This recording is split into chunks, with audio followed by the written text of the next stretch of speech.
Hello and welcome to The Hedonistic Way. I'm your host, Renee May, and I'm having unadulterated conversations with change makers, global thought leaders who are kicking ass in life and in business. They're disrupting the status quo and living untypical success. I'm here with Andrew Eggelton, and he is a presenter and a coach. He's changing lives of people around the globe and teaching them how to drop from head into heart. And he leads by example, and it's something that I cherish the most about this man. And he's becoming a trailblazer within the entrepreneurial and coaching community. Andrew teaches people how to become congruent with their unique gift.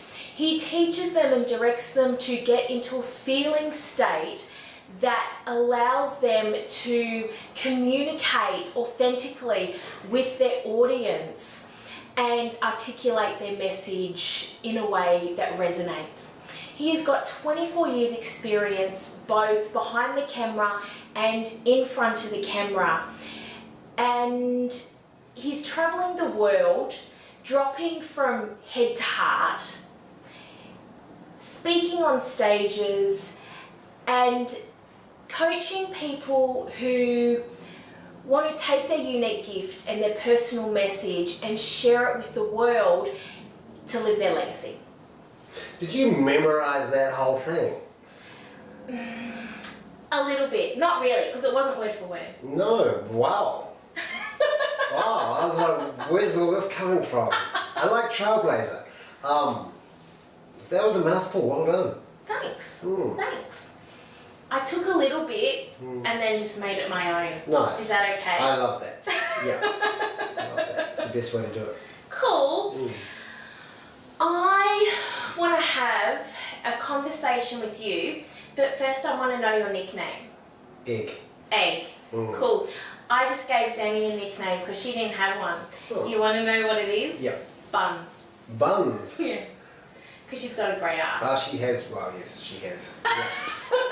Yeah. I'm a sucker for a good butt, and I think I chose well. You chose very well, very well. What is turning you on at the moment? Good question. Do you know what last year, 2017, seems so far removed now, and even the way that I was teaching doesn't even feel like it was me. Yeah. So what's turning me on now is creating more of an experience for the people that I come in touch with, and the way I'm teaching and when I'm teaching and also when I'm doing talks is to become as much of the example of which I'm speaking of as I can, and that's going to speak way more than words.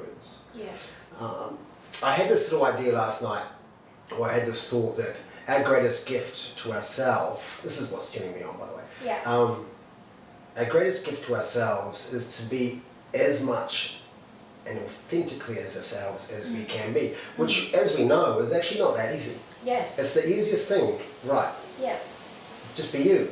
I used to get this direction all the fucking time. Just be you. Yeah. You know, what is me? What is me? Yeah. I don't know. I mean, I'm being me. I'm here. Yeah. But when you start to learn what that is, and when you... I'll answer your question first before I digress. So our greatest gift to ourselves is to be authentically as ourselves as we can. And by doing that, this is also our greatest gift to our audience, because you're giving them permission to be the same.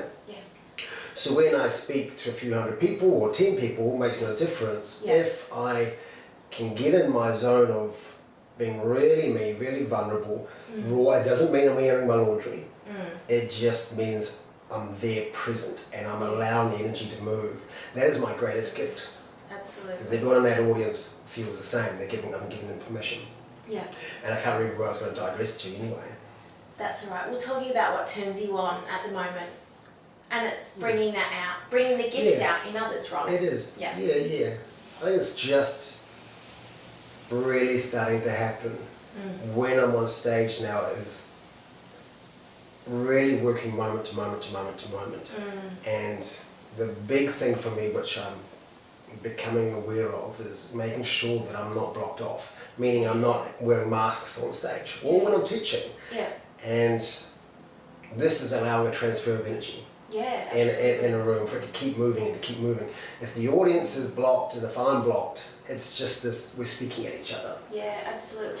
But which can't be easy because your background, like and I was writing a poem yesterday about this, is not about you, but about Okay. is say if you're acting or producing or someone's telling you who to be in that moment, or if you're the producer, you're asking that of others, right? So in order to do that with no masks, because it becomes so innate and you don't even but that's how we walk around, right? We walk around with masks that we don't even realise we create we're that wearing. for ourselves. So... Well, to put one thing straight, when I was acting, and this was a lot in the late 2000s, really, I was a terrible actor. Because I was trying. Yeah. I was acting. Yeah. And I had an acting job last weekend. And it was the first time that I was like, oh my God, I'm not doing anything. I didn't change. Yeah. And that is just where I'm at now. Yeah. It works in my presenting, it works in my teaching, it works with me everyday life. Yes. And to go back and do something which I struggled with, I got work because I was lucky. Yeah.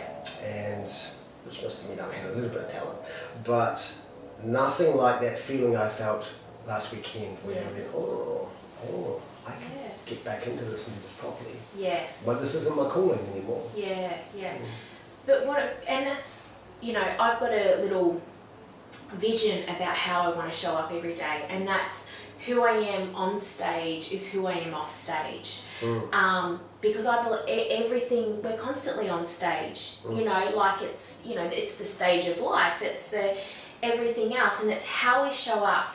And that's something that I actually wanted to ask you, was because I feel like for a long time now, like the word authentic has been thrown around our space for a long time, and it kind of started, for me, it started to lose its substance and its meaning, and now I can go, you know what, no, because I can see these amazing people around me, but you are teaching authenticity, or you know what, I feel like there's a lot of people out there that have been trying to teach authenticity. But you don't know what that means.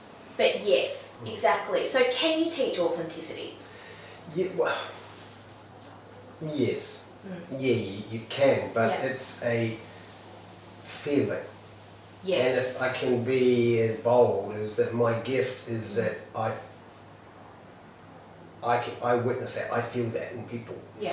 So if there's any mask, I didn't know that this is my gift until I started doing it properly. Yeah. Because these are the things that so many of us, I'm sure, just do in our everyday lives and take it for granted. Yeah. Until you put it on a bigger stage and kind of get compared to others doing it, or a large amount of people witness it and go, do you realise how good you are at this? And you go, oh no, not really.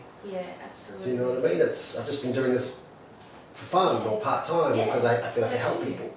But authenticity is, you just know when there's a layer. And I can feel it when I'm working with somebody. I can feel it. I can see that the spark's not in their eye. Yeah. And that there's something missing them, and it's an energy. And when it's all aligned, there's something, it's way bigger than them. And when they feel it, so really effectively what I do is I guide people to that feeling when they're working. And I show them what it feels like and the difference in what it looks like. And then every time they work, they look for that feeling again and again and again. Because once you've felt it, you can't go back to the old way. Exactly. It's impossible. That's right. Yeah. What are people, or are they afraid of that feeling? Yeah, they are. Why do you think we're so afraid of that? It's a massive vulnerability, isn't it? Yeah. It's very raw and it's very vulnerable. But it's so damn sexy. Yeah. Do you know what I mean? It doesn't, and this is the beautiful thing, isn't it? It doesn't matter if you're a man or a woman or big or small or tall or short. It means nothing. You shine if you're in that space. Yeah. Do you know what I mean? And if I can bring this up, because predominantly I do work with a lot of women, and women tend to have a body image challenge going on. Yeah.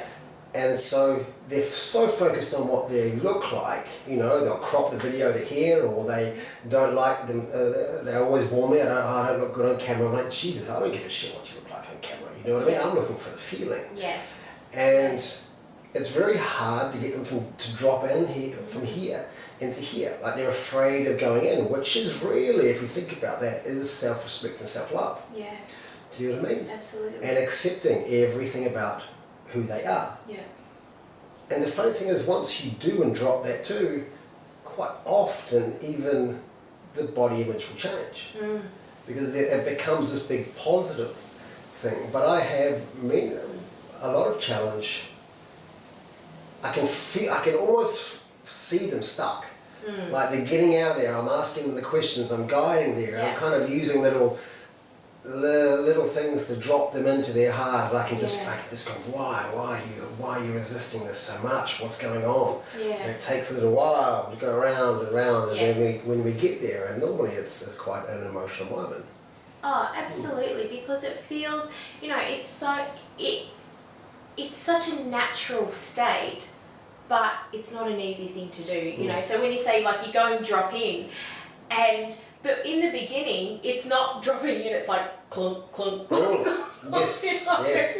Or you have to do this in order to get to this, you know. So what does that mean? Why is it important that people do that in business? Or your presenters when they come to your workshop? Why?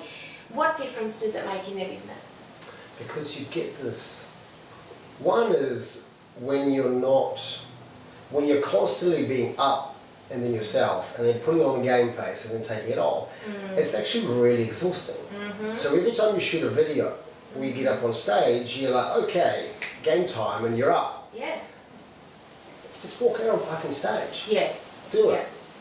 This is me. Yeah. And I'm a pretty happy guy. Yeah. You know? And I mean, I don't have, this is me excited and this is me down. I'm the same. Yeah. You know what I mean? I'm kind of like, just like this. But it's easier for people just to be the same. Yeah.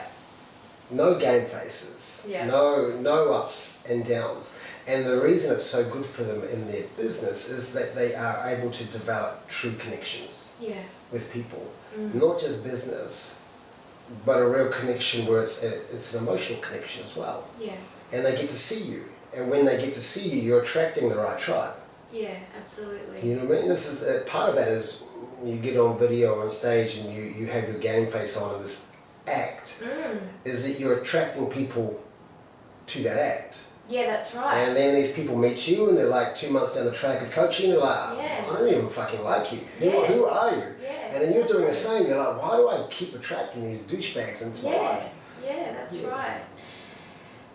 That's a really interesting point, and it's something that, you know, and it's funny, I was actually thinking about it the other day, is so many times, like, so I remember, 10-15 years ago, I did a voiceover course, right?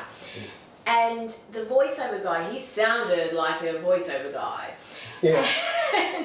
But he was saying that, no, I'm trying to actually take that off. I'm trying to sound like me. I'm trying to sound like a real person, you know.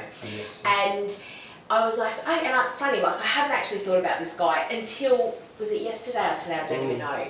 And Felicie Malay, I don't know, have you met Felicie? Don't think so. I'll have to connect you because, but she says the same thing. So she's an artist and she's a spoken word artist. She's a poet. And she is absolutely amazing. And she says, like, she sounds very much like a poet. But she'll often say is that, no, like, I actually want to sound more like a person. And then, you know, so she's all about, you know, kind of being okay in that neutral, you know, kind of space. Yeah. But why is it that we feel like if we're on a stage or we're in front of a camera, we have to put this game face on? It's our, I kind of feel it's like this, it's our perception or fantasy that we have running of what we're meant to look like on stage. Yeah. And that sets you up every single time for failure. You can't reach that, it's impossible. Which is why I so vocally tell people, just remove the this level that you feel like you have to be at on stage. Yes. Drop it so but instead of becoming the hangman's noose, it becomes a hula hoop and you Yes. and you play. Yeah. Like when I go on stage, I do two things always. I click my fingers and I go, I got this. Yeah. And the second one is I'm giving myself permission to fuck it up. Yeah. Which means I can't do any wrong. Yeah. Do you know what I mean? There's nothing I can do on stage that's wrong anymore. So Yes. everything that I do is exceeding expectations, which gives me immense joy Yes. and this freedom to play. And the more freedom I get to play is I have then the ability to find the edges and just step over and see how it's working. And then just go, oh, that works, that doesn't work. This okay, this is fun. Yeah. And the audience gets to see that. Absolutely. Do you know what I mean? It's way more fun than going, am I doing okay? Am I doing okay? Am I losing them? It's like, you can't lose anyone if you're in the moment. Yeah, it's exactly. impossible. Absolutely. So why, like it's a lot of speakers and when they teach about, presenting and things like that, and I've been to workshops where it's do the intro at this time, you can tell jokes or do this, get their permission, show this slide, show this testimonial video, and when and down to hand gestures, right? So it's like if you want them to buy at the end of the room, so it's go down here and so point towards the back, and it's all... It's very mechanical and technical. It is, and in a sense where I just feel like they're manipulating the audience, but in saying that, they're very good and they've made a lot of money and people will run to the back of the room and people will buy their product. But something that you said just before that, because I'm like, well, okay, what's the difference? So obviously in that moment, is it that the audience, and when I say audience, we, is it that we're wanting to believe what they're saying or we genuinely resonate with them? We talked about that feeling before. Yeah. I've done both those. Yeah. Like I know the technical and the mechanics of it. I've done all that training. Yeah. But it doesn't do anything for me. Yes. So one, I was starting to get bored on stage. I was starting to lose its fun for me. Yes. And I just felt like clicking. yes. Yeah. Yeah. And there's just such a sense of freedom when you just own yourself on stage, and you can get the same amount of sales and the same amount by just owning your shit and being you. Yeah. And it's such a more connected, raw, beautiful space. And the thing is, I never get bored of it. Yes. Every time for me is just like, oh my God, I'm going to get to know myself in this next 10 minutes or an hour. It's kind of like personal development on stage. Well, exactly. Like I just had a real sense of that is because you're constantly then exploring, okay, who am I today? Yeah. And who's going to show up today? And just trusting within yourself. You never know too, yes. Yeah. I watched the Steven Spielberg documentary twice on my flight back from LA recently, and he said, which really struck a chord with me because it's exactly how I feel.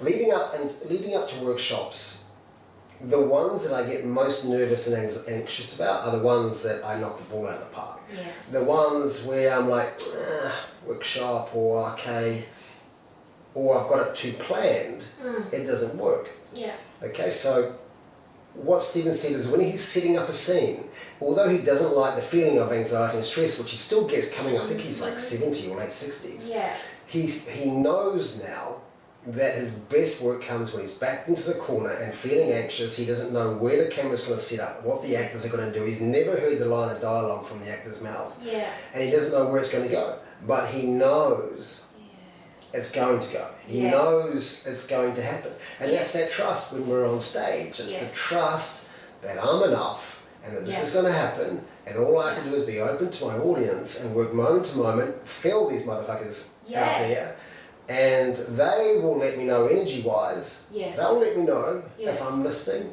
Yeah. Where I need to go. Yes. Yeah. That's right. Absolutely. Something that it's funny because at the last jam before Christmas, I wrote this piece and I cried writing it. And I had this real sense of, I really want to do this piece at the next jam, but I want it to come out with the level of intensity that I had when I wrote it. Yes. I wanted to honour that. Yeah. And but you can't duplicate that. You can't because it depends on how you're feeling that day.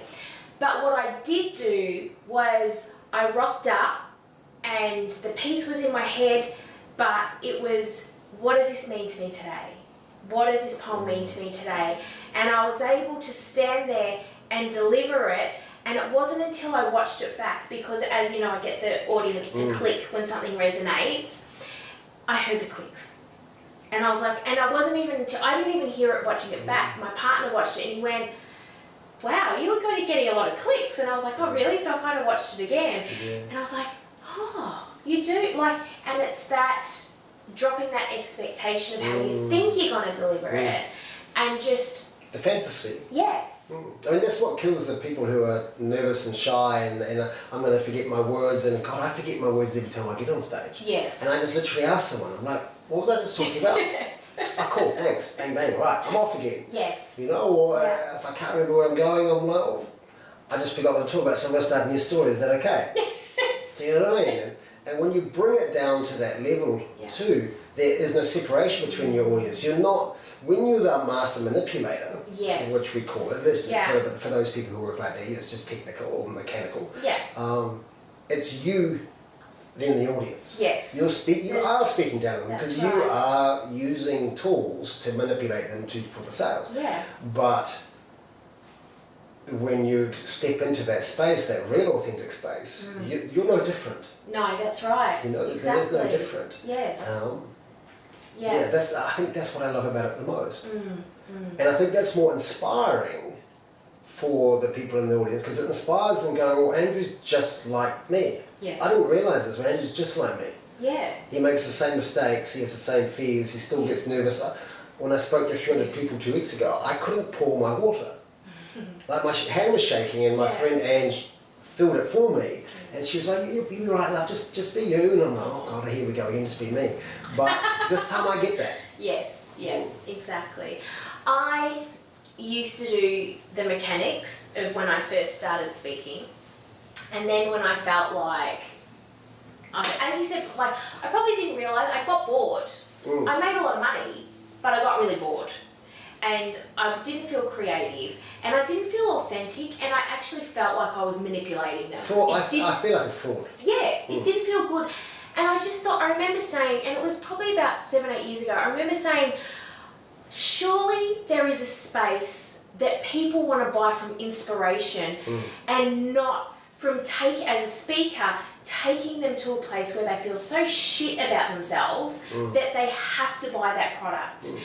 And so for me, I went, okay, and I just didn't do any speaking for a couple of years, and I come back, and yes, I was like, okay, this is my keynote, it's in my head, but I surrender it, and I let it go, and I just set the intention that I trust whatever comes up and comes out is what the audience needs to hear.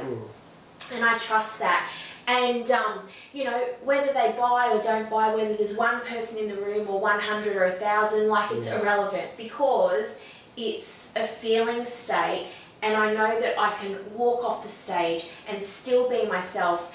And I always said that before they would buy this product, but I don't see it as, it's not the foundation or the beginning of a relationship that I want to start on.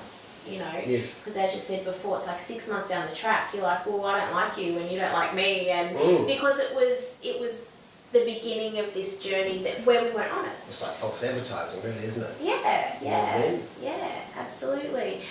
So, if people drop the masks and be themselves, what can they expect to happen within their business?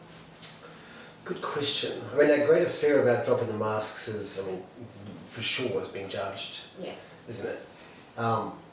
Which is really interesting because you get to a point where you just don't give a shit anyway. Yeah. Do you know what I mean?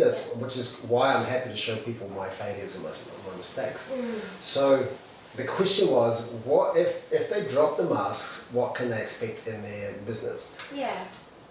Actually, I think just that is that you become a walking example of what is possible. Yeah.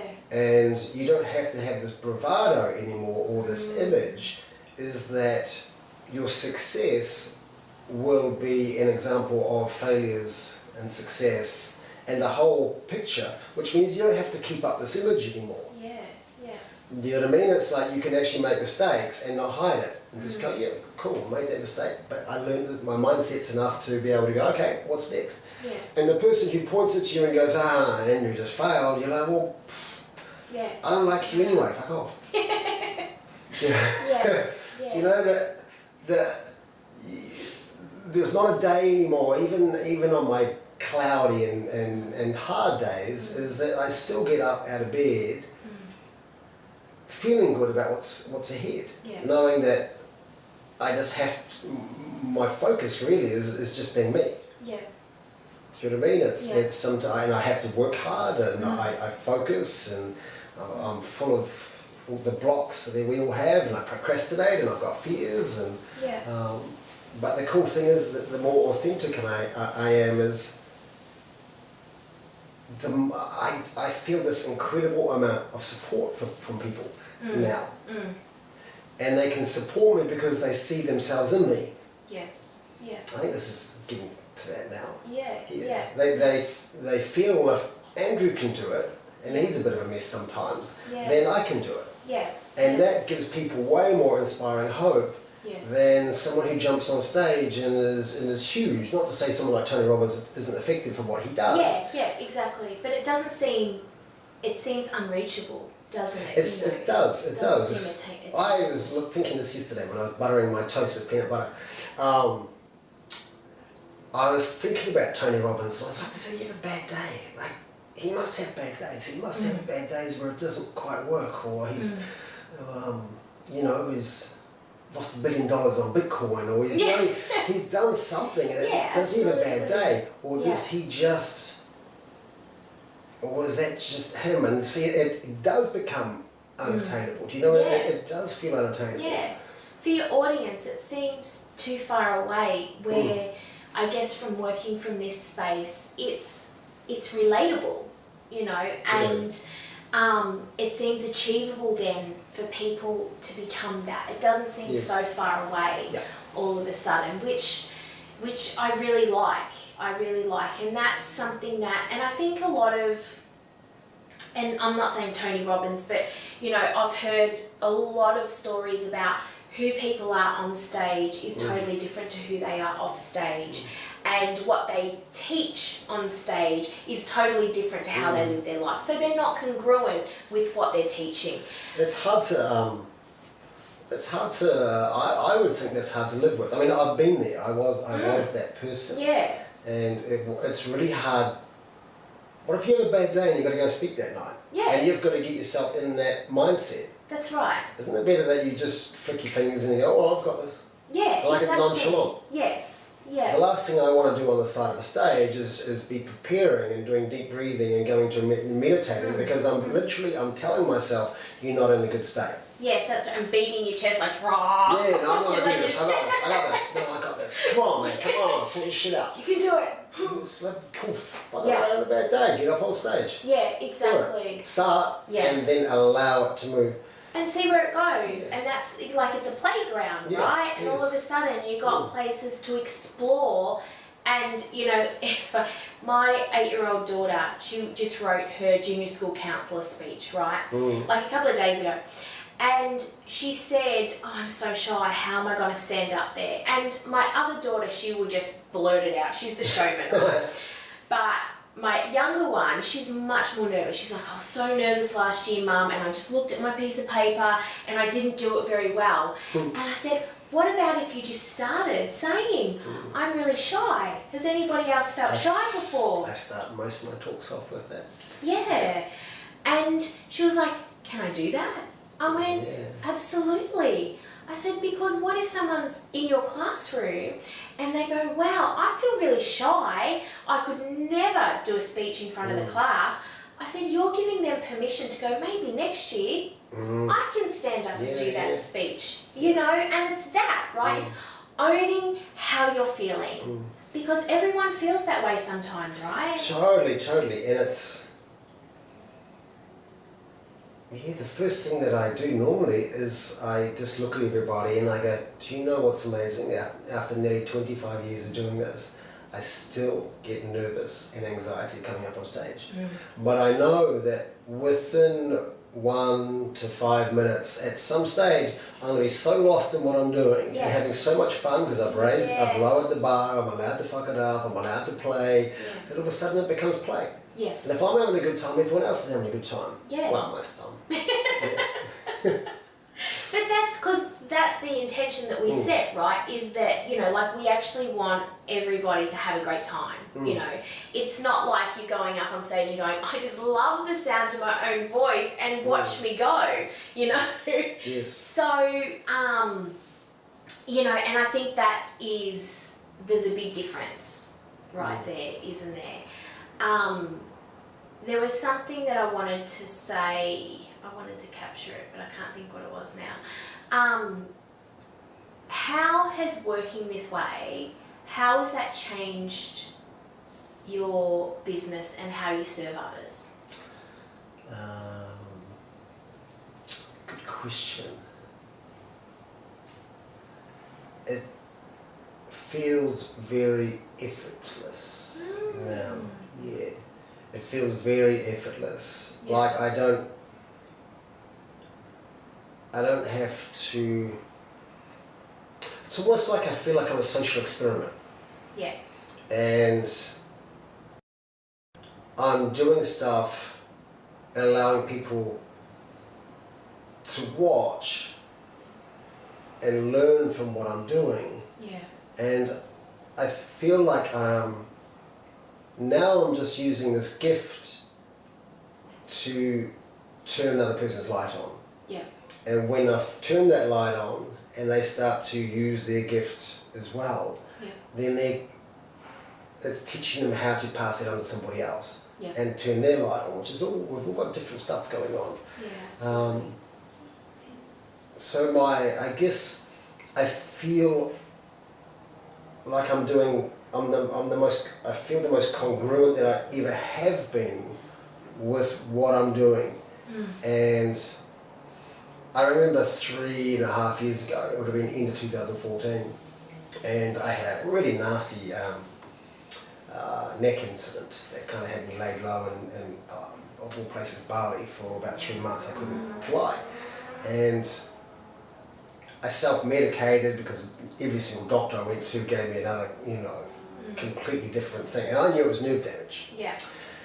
But obviously couldn't. So I started medicating and, and it was full-on little period. And I ended up going back to my dad's house in Christchurch and living with him, just to kind of recover. And I was laughing about this with a client last night and going, there wasn't any further I could drop. I'm living with my dad, I'm 41 or 41 years of age, I'm living with my dad in Christchurch, jobless, and look at me go. There was no further place unless my dad kicked me out on the street. Yeah. That was the next thing, but it wouldn't happen. It wouldn't happen. Thank God. But I had this morning epiphany when I woke up and went, how do I get to this day without seeing this day, without having to feel? And it was at the moment I went, come on, dude, let's get a piece of paper and let's work this out together, me and whoever it was in my head. Yeah. And I wrote down everything that I wanted to make, because I had nothing to lose. I wrote down this ideal day. what it looked like. I dared to dream because nothing was worse than what I already had. Yes. Yeah. So it was the 3 counts, my sheets, and my partner, and where I was, and then I realised I had this started to piece together, and I went, I'm not that guy. Yeah. Like this is a really nice dream, but I'm not that guy yet. Yeah. And then I went, well, in this piece it said I want to work 1 day a month. And then you go, oh, well, how much do you want to earn a year? And I broke down what I wanted to earn. And you go, okay, you're going to earn that, but you're going to work 1 day a month. Yeah. How does that work? And you go, okay, this is really good. I'm getting somewhere. Okay. Yeah. So then you go, well, what is that attraction on stage that people are paying to see? How many do you have to have on the seats, and how much are they paying each? Yeah. So I worked all this out, and then I got right down to the nitty gritty of, well, what are you saying? And that was the part of the start of this journey. So what was the best thing that I could be saying on stage that people would pay to come and see? Yeah. Now I still didn't work it out. But I wrote truth, courage, and freedom on a piece of paper. And then from truth, courage, and freedom, I booked a whole lot of yoga studios, and I went and did my talk on truth, courage, and freedom. Plus I wrote a book, which I've never used ever since. But of course, and I was going around these yoga studios, which often attract people who kind of feel are quite enlightened. Yeah. And my truth, courage, freedom was falling flat on everybody. I mean, it had great legs and a great concept, but it was almost below people, or the fact that I was reading it off my notes. They were like, dude, do you even believe any of this shit? But it was the start. Yeah. From that came this. Yeah. And it kept moving, and it kept moving, and it kept moving, and I just kept trusting, and I'm like, I see I'm getting better and better at this. Yes. And it becomes clearer and clearer and clearer. Yeah. Until this point right here on this bed today. Yeah. And when I'm working now, I'm so incongruent with what I'm doing. Yeah. But yet I know I've got so far to go, which is so exciting. Yeah. Yeah. Because I know that with this comes all these amazing opportunities and jobs and meeting new people and inspiring people, and there's going to be a shitload of failures on this way too, but they're going to be amazing failures. Yes, yeah, absolutely. And because nothing's ever done, so I think, a lot of people are kind of at this space where, they feel like they're trying to make it and they want to get to the point where they're actually making it. But but there is no making it. There is no that. It's right now. It's now the journey. It's what's around us. Moment to moment. And I love that, you're giving people the permission to fail. Right? And what that does is it just allows us to have this live experiment of every day what shows up. Play, start, get out of your comfort zone and allow yourself to fail. And the tiniest piece of advice that I love is, if you change one little thing in a day, one little thing, it's the way you might handle stress, or the way, what time you get up, or if you change one little thing each week and focus on doing it, your life must change. Yes. It's impossible. It just takes one tiny little thing. It might be, I'm not going to raise my voice to my partner ever again. I'm going to communicate this, or I'm going to get up now at 7:30 a.m. because 8:30 a.m. I could get 1 more hour in. I'm going to go to the gym now as my priority in the morning. This is just stuff that, for example, that if you start doing this, your whole life changes because of that. It's this massive ripple effect. But if you don't change anything, nothing happens. No, nothing changes if nothing changes. Absolutely. And but as you said before, you didn't start off just jumping on stage to audience of hundreds, thousands, small workshops, whatever, right? So we started off, so in the yoga studios. And when I started off acting and presenting and stuff, I was awful. I had this, I remember the line of my first audition for a film when it was something like, I want my skates back. and I was rehearsing it with my flatmate, and he was in tears. Like, he was in tears. He's like, "Oh my God, you are so bad." And I'm like, "Oh man, but it's my first audition." And in my head, there was a possibility that I could get this, but there was none at all. Yeah. You know, and I would have gone for hundreds of auditions before I started getting work, and hundreds of no's. And I think that's why I'm so okay with failing now, because I've had thousands of no's. Yeah. So no, you're not good enough. You're too short. You don't like the colour of your hair, or you got a funny accent, or you're just not right. You're no good. Yeah. You're all right, well, cool. So what's next?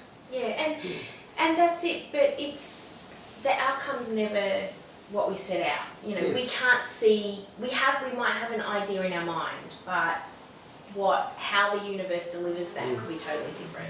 How crazy is this? In my 20s, and this is before I ever worked, I had this feeling, like this idea that I wanted to change the way people communicated and presented. Yes. And I had no idea what that meant. And of course, when I told my friends this, they would laugh at me. Yeah. And I kind of laugh at myself, because I'm like, well, I don't even have a TV job yet, and I've never even been on TV. So what is it? See, what is this thought? And then in my 30s, when I was working full time, I was working in front of the camera, but there was this feeling of, this isn't right. This isn't right. The audience isn't getting enough from me. Yeah. I feel like, this is what I used to say to my partner all the time, I feel like I'm ripping them off. Yes. They're judging me, but they're judging me on this two-dimensional character that smiles when the camera's on and talks, and then when it's finished, they're like, "Have we wrapped? Is it lunch? Blah, blah, blah, you know? Okay, what's next? What's the next scene?" Yeah. And then now, and this was only in October last year, I realised this, that little idea in my 20s is exactly who I am and what I'm doing now. And I had no idea it was going to look like this. Exactly. Look or feel like this. But I'm doing what that little seed... Exactly. You follow the breadcrumbs, right? Yes. You follow the breadcrumbs. Didn't even know where it was going to lead. It was just, oh shit, I'm doing that. 20 years later, I had that epiphany in October last year when, oh my God, I'm actually doing exactly that. Wow. Yeah. I have to show you this poem that I wrote yesterday, because it is everything that you're talking about today. I'm kind of here going, this is friggin' blowing my mind, because it is that, and you don't know where you're going, but that's all we can do is follow the breadcrumbs. Yeah. You know, what is presenting us, what's presenting itself to us today, and following the path to curiosity, right? That's the fear, isn't it? It's the fear that stops people in their tracks.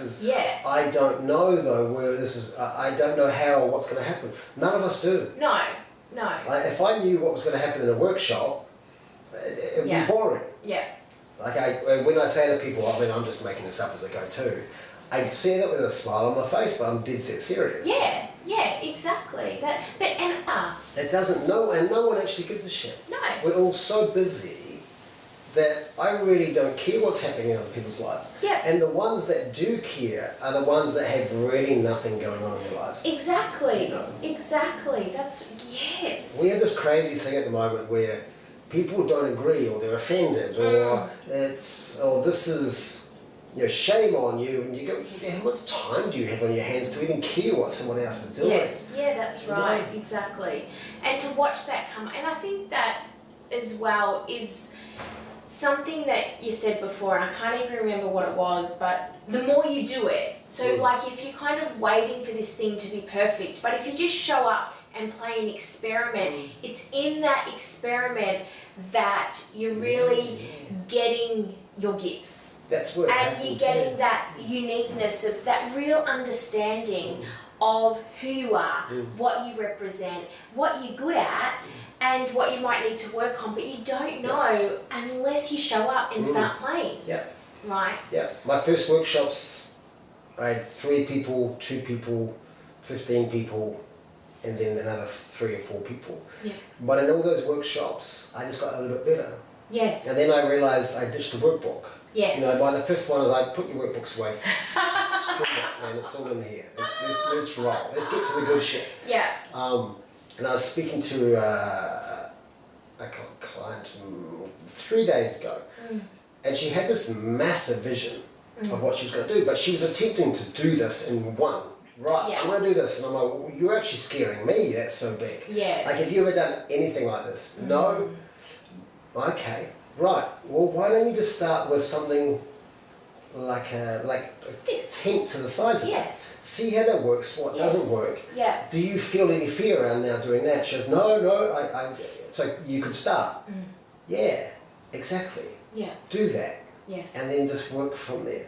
Yeah. You know, and you also take, when you're doing something big, you do rely on other people as well. Yeah. You're bringing other people, and if they don't trust you, Yeah. then it gets a bit little wishy-washy too.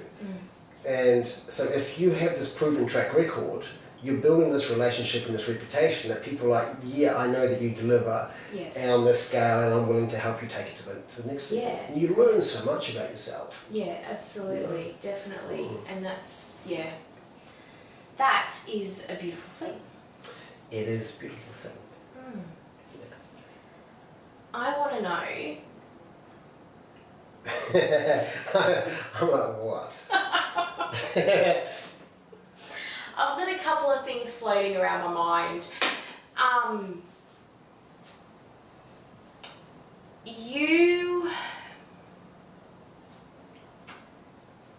Everything is, I love the people that you're attracting, you know, like I feel like you're starting this movement, you know, and I feel like once, and correct me if I'm wrong, but once you took the masks off and once you dropped into your heart, I feel like the people are just, you're magnetic. Yeah, I understand that. You know, the funny thing about this, and it's lucky that I have friends and my partner who love me, that I don't see that, you see. When you're in the middle of it, you're just doing it, and this is your normal. So it takes someone with a helicopter view to go, you realise what you're doing. You realise that, you know, because just like anybody else, I beat myself up about stuff. And my acting teacher used to say, don't beat yourself up, beat yourself off. Yeah. Which was great advice. And I use that all the time in my workshops just to make people laugh. Yeah.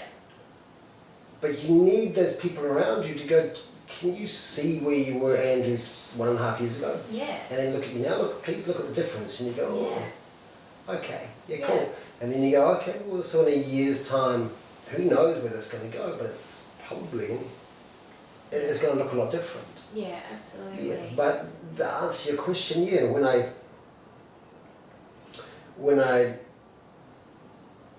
dropped into my heart and when I started doing things from a heart space, and I genuinely really care, like if I had it my way, everyone would be successful. Yeah.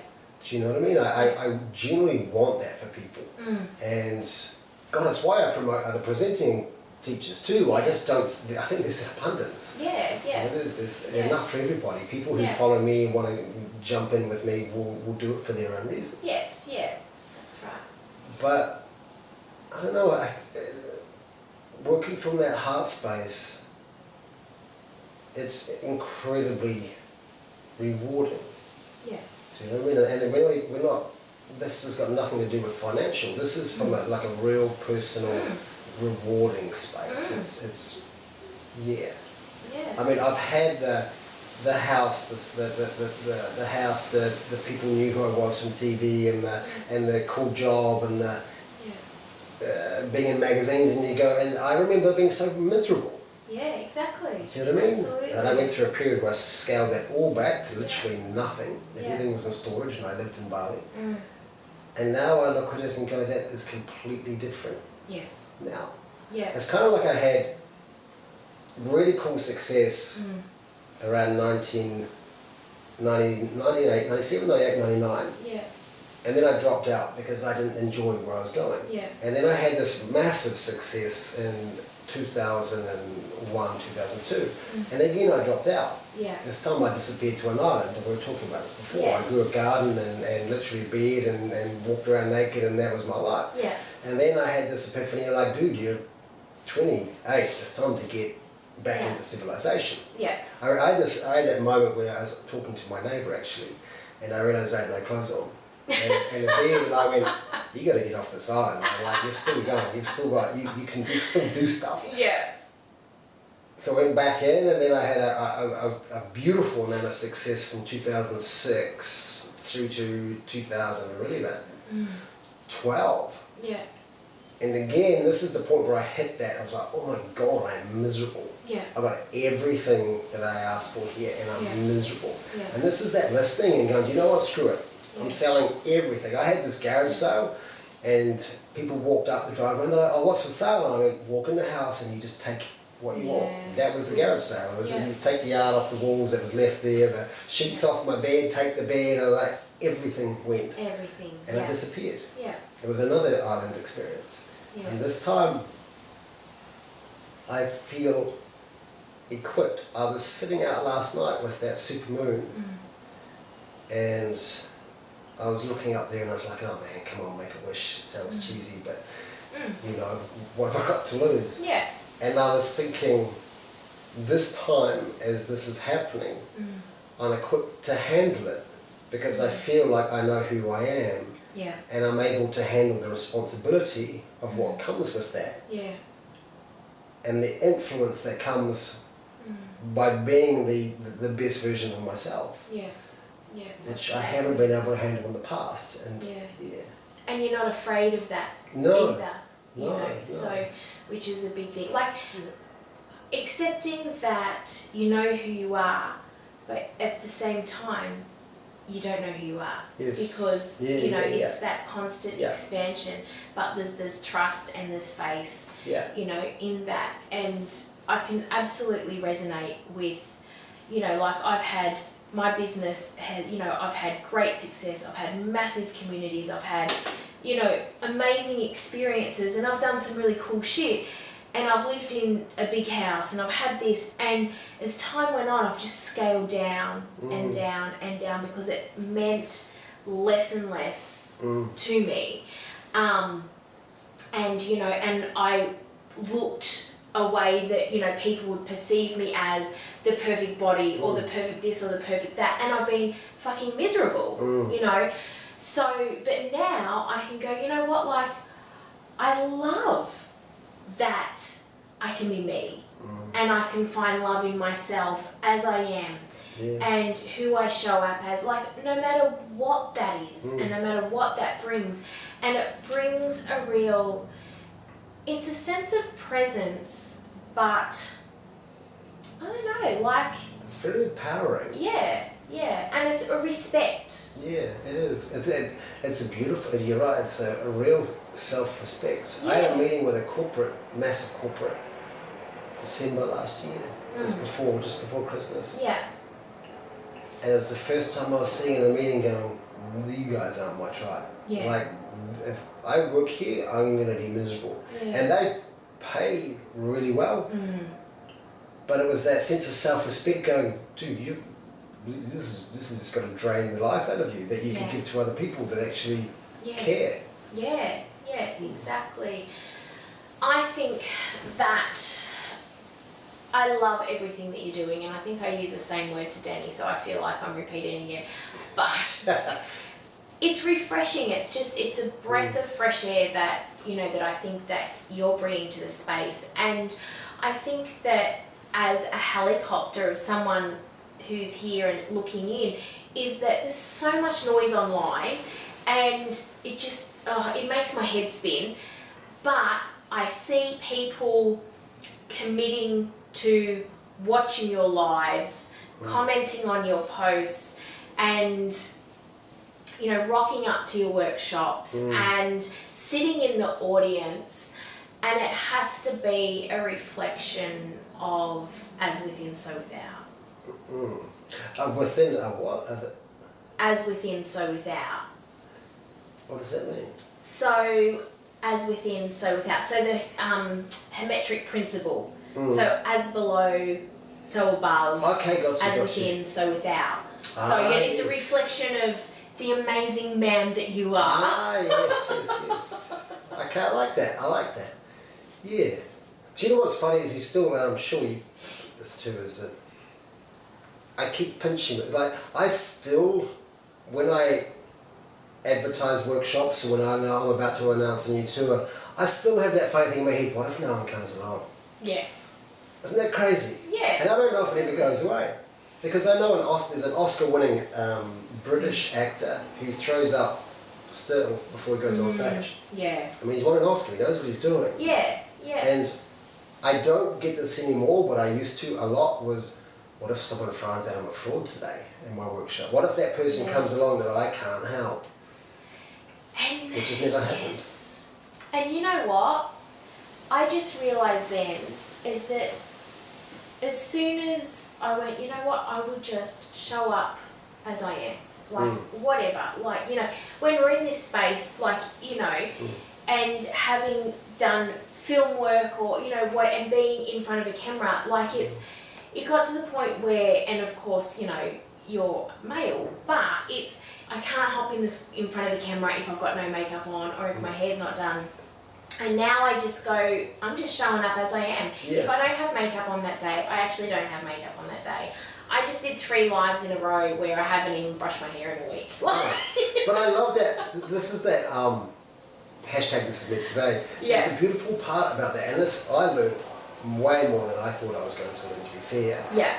Is that without changing your state, the trouble with Facebook Lives and all this stuff is you go, oh, I'm not feeling it, I need to be in the right mood to do this. So this is what everyone goes through. Yeah. I need to be up and people need to see me happy, or this fantasy that I want them to see it. Yeah. But when you just turn up and you go, do you know what, I don't even know what I'm going to talk about today, and then you go, bang, and it's off. Yeah. Yeah. The feeling comes, and through that exercise, I mean, I'm doing Facebook Lives 2-3 times a day now. Yeah. But before, I'd hold off for 2 weeks. Yeah. You Yeah. know? Yeah. Because you get to the end of the day and you're like, oh man, I'm tired, I've done heaps of work today, and then you go, oh well, they don't want to see me in this state. Yeah, And exactly. Yeah. Just show up. And I think this has actually been a key to, I don't want to call this success, but a key to where I am now. Yeah. Is that even on my bad days, I still feel so inspired by what I'm doing, that if I do show up today and that inspires someone else to show up and they're not feeling it, then my job's done. Yeah, exactly, absolutely. And you know what I realised is that as soon as you do this and as soon as you live by this, is you don't get that feeling of what if someone calls me out on being a fraud. You don't act like, I have not felt that, and I'm talking for a decade, I felt like a fraud. Yeah. Probably longer, but you know, in terms of business, I constantly had that in the back of my mind. My God, what if they call me out? I'm a fraud. I know. We must, and God, it must be everybody. Yeah, but since I went, you know, whatever. Like, and since I own it and it will jump on a Facebook Live and go, okay, this is what's showing up for me right now. That's what it does, and I think so many people feel that way. In that, so you playing and experimenting, what has that done in terms of, for something that and I kind of feel like I'm blowing smoke up your ass a lot, but but something that you do really well is that you don't follow a model. You know, you don't follow a system or an approach or an agenda that is done to death. Because a lot of coaches follow one formula, and something that I really respect and admire about what you're doing is that you don't follow any one formula, or you're creating your own. Yeah. So tell me about that. Well, when I think I first started this presenting, this part of the journey,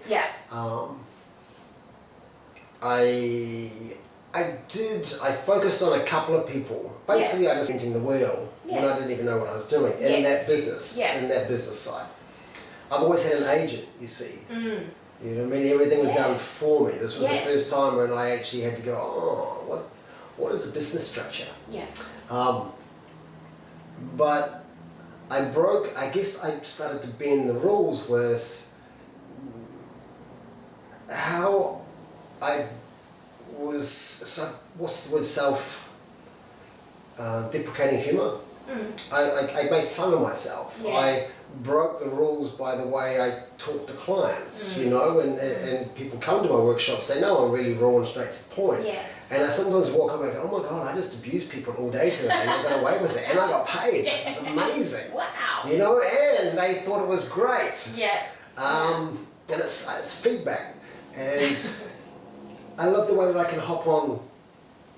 I have this, because I have so much freedom now with my work, I can hop on and put a fluffy kitten on in someone's group and it's still taken seriously. Like, you know, it's funny, but they're like, oh well, cool. Yeah. My biggest thing now is I don't sell. I just try to shine, and that is what people will walk towards. Yes. So on the offer days or the days, I'm pulling back on those because they're the ones where everyone's just throwing out all this shit. Yes. And I'm like, well, I don't want to compete with everybody. Yes. I want to stand over here. Yes. Yeah. Do you know what I mean? It's already the way to separate is by just, again, this comes back down to by being authentically you, you stop speaking everybody else's language too. Yes, yeah, that's right, exactly. So what do you do then if everyone is selling? And I love that you don't sell, you just, I can't even remember what you said, but whatever it was, shine. Because people gravitate towards light, right? Yeah. Like a moth. Yeah. Yeah, like a moth.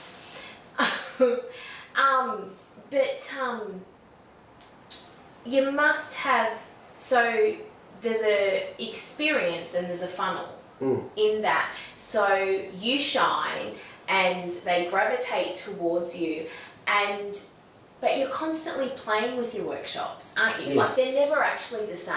No, they always change. I mean, that's why I've waited till now to start the next tours, because I wasn't going to do it. I wasn't going to do a repeat of last year. Yes. I'm not that man anymore. Yes, yeah. And where I see things going is that these become experiences. Yeah. So one, you're learning presenting stuff, Yeah. but you're also being entertained, Yes. which is allowing me to play Yeah. more. But this will become bigger, more playful, and more of an experience that people come to. Yeah. You know, goes back to what I wrote on that little piece of paper in 2014. Yeah. And that is, it's just moving that way. And it's not to say I don't advertise or promote my business. No, People still have to know where the workshop is. Yeah, that's right, exactly. It's just that when people are selling, I'll back off, and then I'll come in when it's quiet. Yes. Or I'll just throw my random shit out on social media that people are like, what is that got to do with anything? And then they're like, oh, that's just Andrew. Yes, You know? exactly. Yeah, exactly. And it's that, what is it, you know, it appears totally random, you know, you see your stuff and you're like, where the hell did that come from? Yes. Yeah. Because we're so, you know, our radars, we're so wired to go, okay, I expect to see this.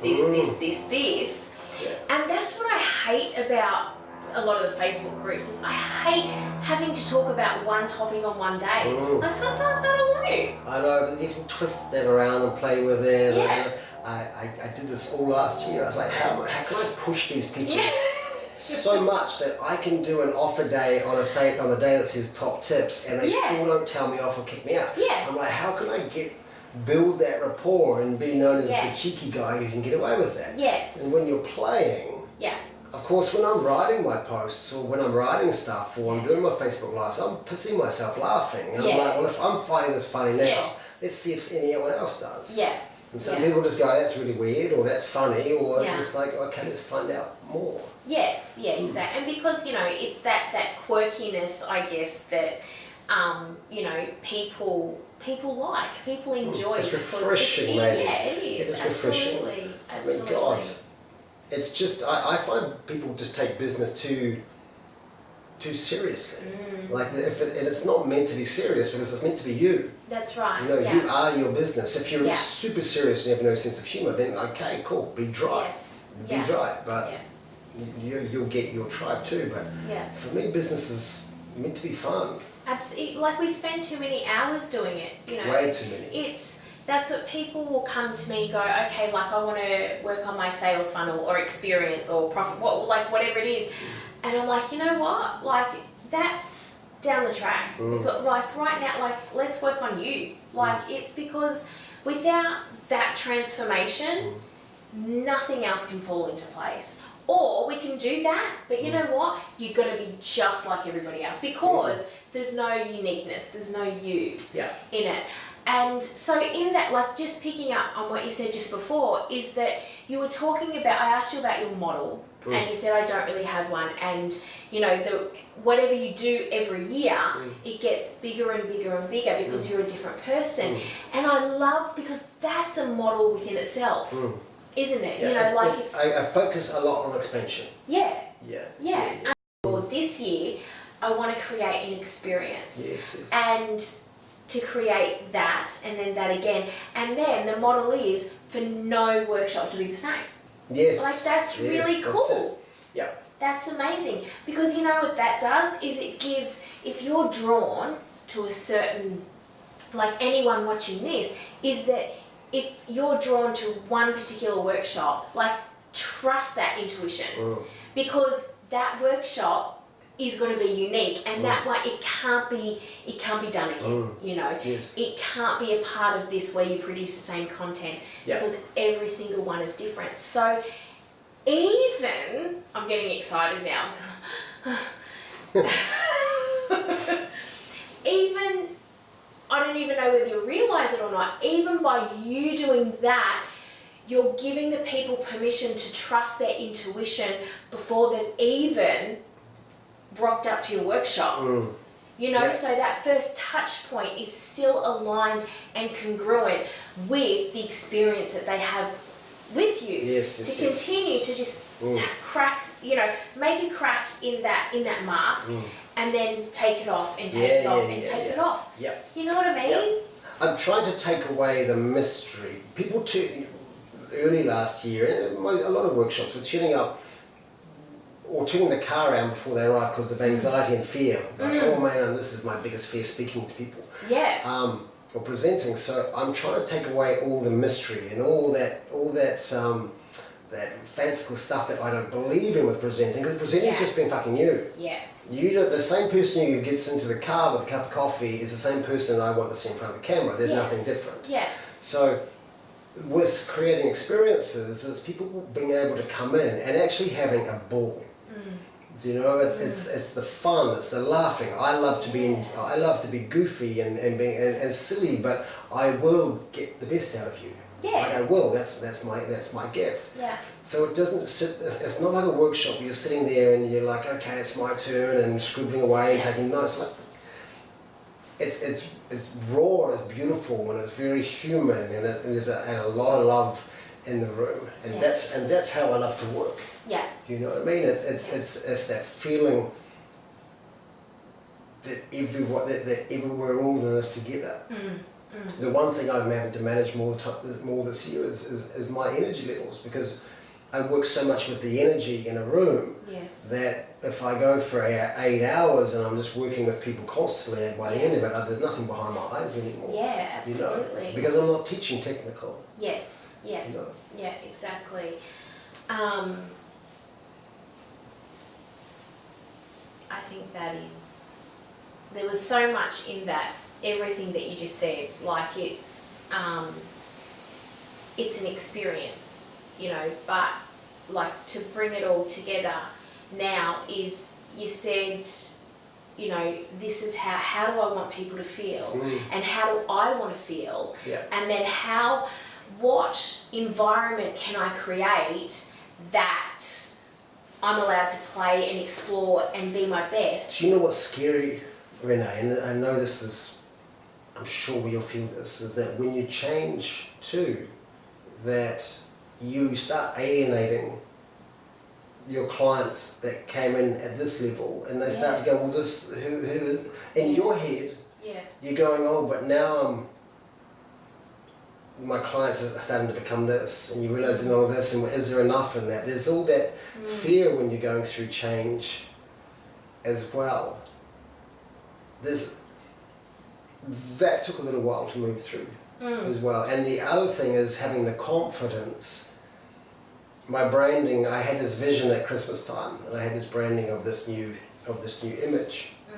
And it's a little bit, it's quite out there and a little bit woo-woo. Yeah. And even that just going, well, if I show that, I'm not really going to get corporates anymore. You know, they're not going to, it's going to be very odd. And then I had this track running through my head, and I was going, okay, I'm going to go into a recording studio and recreate a track, which I had done. And I was laughing all the way through it because I don't sing right.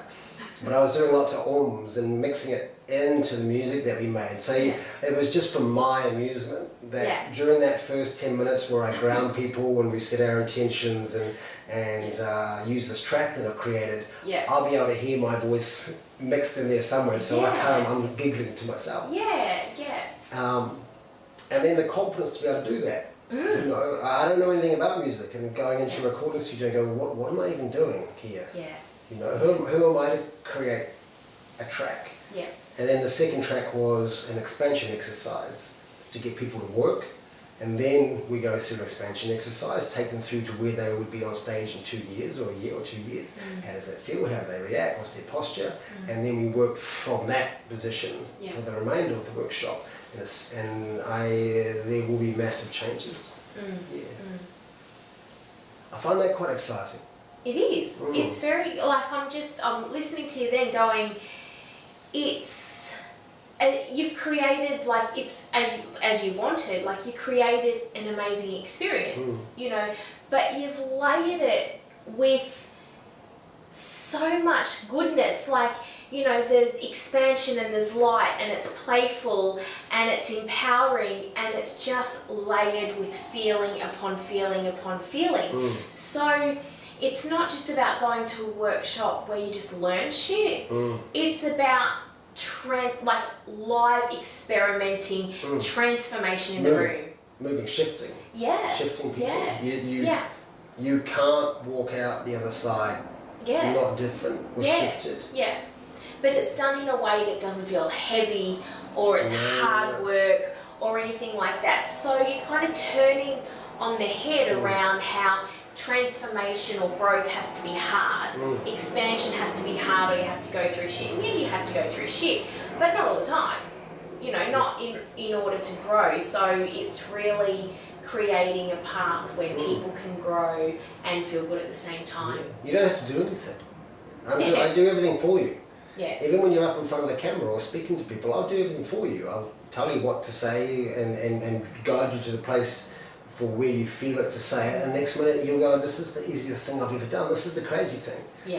You go, well, is that hard? And you go, no, that is, I mean, what I heard last year so often was, I've never felt so effortless before. You know, when they were presenting it, it becomes this, you can see the spark go on, you see their light go on, and you're going, oh my God.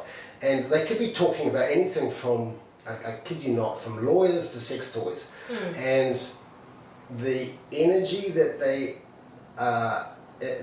in and what they're giving out to the audience, every single time, you can turn around to the audience and go, would you buy what they're selling? It doesn't matter what it is. I remember there was a lady in Adelaide, Jackie, and when she finished, I was like, it doesn't matter what you're selling, I'm in. Do you know what I mean? And the funny thing is, well, I said to the audience, do any of you guys care how much it is? And they all went, no, no, I'm in. Like she was just so in there and authentic and beautiful. It was like, whatever you're selling, I just want to be around you and spend a day and watch that work through you again. Because that is divine moments, which it's very hard to buy that. You can't buy that shit. Absolutely. And exactly. And you have to have the right person be able to see that and bring that out, but to hold the space for that as well, I think it's exciting. It's exciting and it's cool, and I love that it's the beginning of, I feel like, this new playing field, where we can show up every day, do what feels really good, and just play and be ourselves, and it just doesn't feel as exhausting, and it feels light and fun and not heavy. Yes. Yeah. Which is cool. Which I think is what we really want, isn't it? Absolutely. Life is too short. We're in our own heads so much, and that shit is exhausting. Especially when you're in your own head and you're constantly worrying about how you're feeling. I'm not feeling good. So God, why aren't I feeling good? How do I get back to that good again?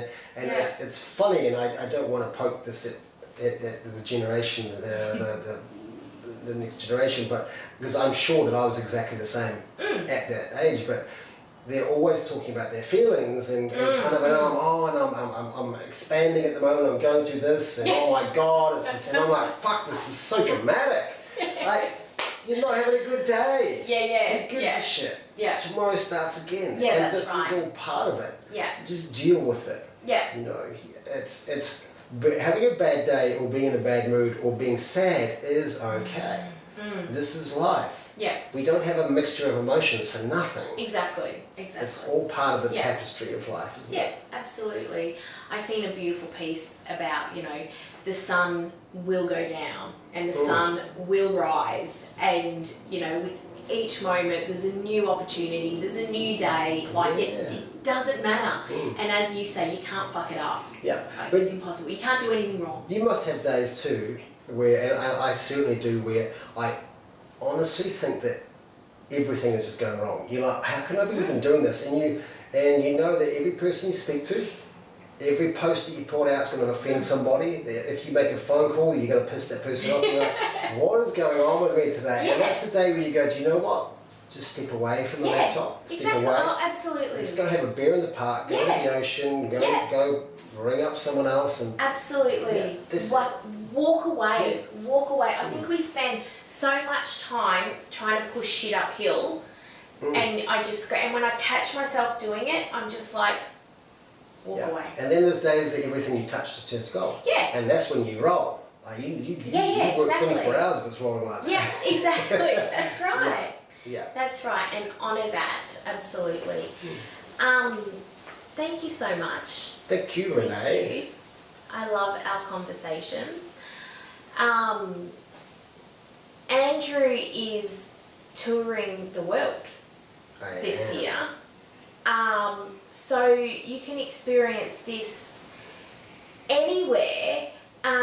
Except Romania. Or Kazakhstan. See, there you go.